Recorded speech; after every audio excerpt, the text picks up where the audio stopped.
Personil TNI dari Pos Ramil Tanoh Alas Kodim 0108 Aceh Tenggara yang masuk dalam wilayah Korem 011 Lilawangsa bergerak cepat mengevakuasi dan menyelamatkan warga yang terkepung banjir susulan di wilayah tersebut pada Sabtu 12 Oktober 2024. Sejumlah warga yang terjebak di dalam rumah dan terkepung banjir segera dievakuasi oleh personil TNI dan para Babinsa. Tidak hanya warga, hewan peliharaan warga yang terancam mati akibat tenggelam juga diselamatkan oleh TNI. Data sementara terdapat 9 desa yang terdampak banjir yaitu Desa Darul Amin, Desa Kuta Cingkam 1, Desa Kuta Cingkam 2, Desa Cingkam Meranggun, dan Desa Pulau Endada serta Desa Salimpinin 1.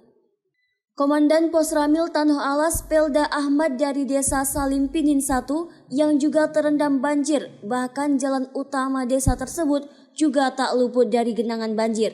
Dirinya menghimbau agar warga segera melakukan evakuasi ke daerah yang lebih tinggi mengingat curah hujan masih tinggi di wilayah pegunungan.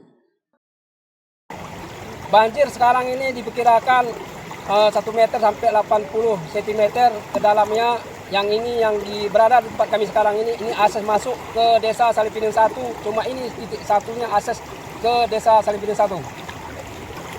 Jadi hewan-hewan mereka pun kita bantu untuk evakuasi supaya tidak kena penyakit karena air terlalu tinggi. Jadi kita membantu warga untuk hewan-hewannya supaya mengevakuasi ke tempat yang tinggi.